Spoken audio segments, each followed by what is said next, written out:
Doom scrolling through all the big tech layoff news gives you enough reason to panic as a dev these days.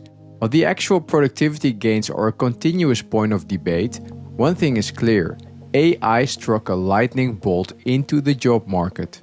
The US Bureau of Labor Statistics is forecasting computer programmer to shrink 6% over the next decade, while software developer will grow 16%, creating more than 250,000 new jobs. AI absorbed one entire job description and left the other one growing. The panic online is reading the first line. The hiring market is reading the second. By the end of this video, you'll know which side of the line you're standing on and how to move. Since Claude Code launched in February 2025, US software job postings have risen about 15%, while postings across the whole economy fell. But zoom out a bit. Software postings still sit roughly 27% below their February 2020 level, and 71% of the past year's growth came from senior roles. The entry-level numbers are brutal. Payroll data shows employment of software developers aged 22 to 25 down nearly 20% from its late 2022 peak, while older developers kept growing. New graduates are down to 7% of big tech hires. Meanwhile, the comforting story making the rounds, that companies fired their engineers for AI and are now hiring them all back, is thinner than it looks. The famous reversals, Klarna most of all, were customer service jobs. The engineering signal points elsewhere. Engineers went from 46 to 55% of everything big tech hires. Companies want builders more than ever. They stopped hiring the kind they used to train. A 21-year-old developer put the new shape of work into words this summer in a thread that hit the front page of r/WebDev. His entire job is talking to Claude. He ships features at light speed, has some leadership, the best salary of his career, and every day the codebase grows by thousands of generated lines he's expected to review, stacking up what devs now call comprehension debt, working code that nobody on the team can explain anymore. He feels no ownership over any of it, and he's planning his exit. The top reply came from a developer who loved coding and problem solving, not instructing others how to do their work. In his words, if he wanted that, he'd have become a middle manager. At least the pay would show for it. The part of the job people loved, writing the code, got automated first, while the reviewing and coordinating everyone merely tolerated multiplied. That leaves ownership as the job. Somebody still decides what gets built, breaks it into pieces a model can handle, feeds it the context, reviews what comes back, catches what's wrong, and answers for it when it's live. And catching what's wrong is a growth business.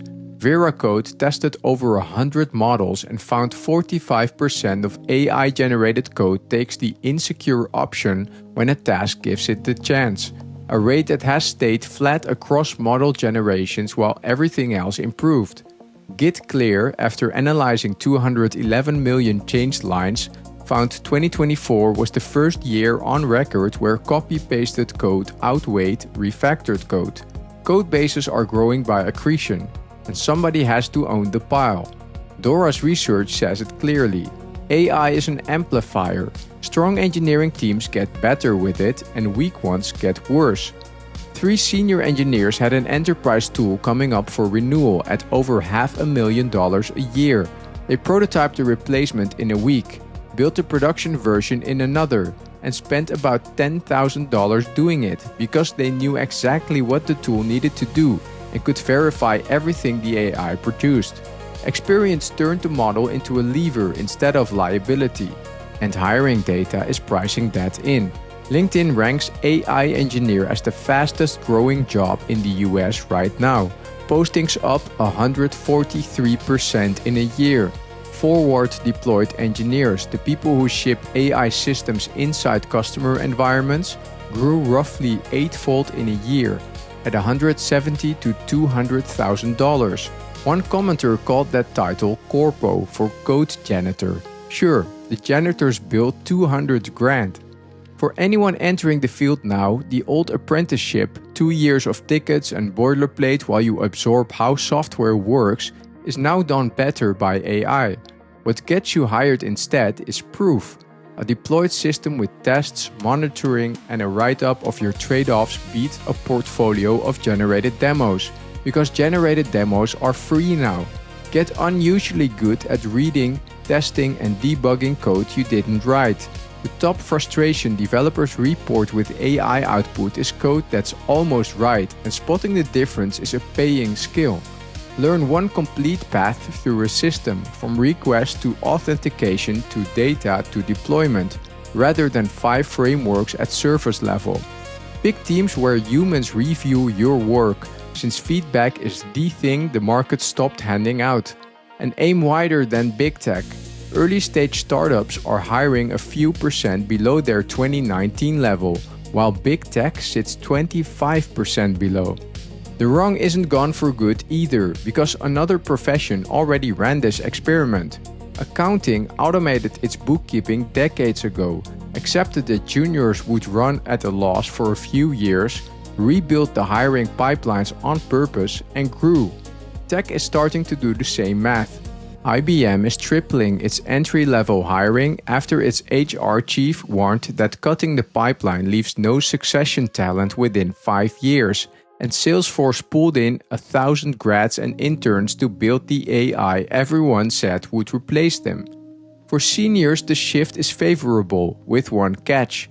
The value moved from writing code to owning outcomes. In Dora's data, the thing that flipped AI from a net cost into a net gain are platform quality, evaluation, and security, the unglamorous infrastructure that makes generated code checkable. Own what the tools produce end-to-end, get fluent with agents without outsourcing your judgment to them, and if you like working with customers, forward-deployed engineering is the clearest hiring search in the field. Senior postings rose about 15% in a single year while entry postings fell. The market is bidding hardest for exactly the experience it spent 2 years laying off. The next few years look like a blend of two forces. Code got cheap, and every time building software got cheaper, induced demand swallows up the gap, causing more software to get built.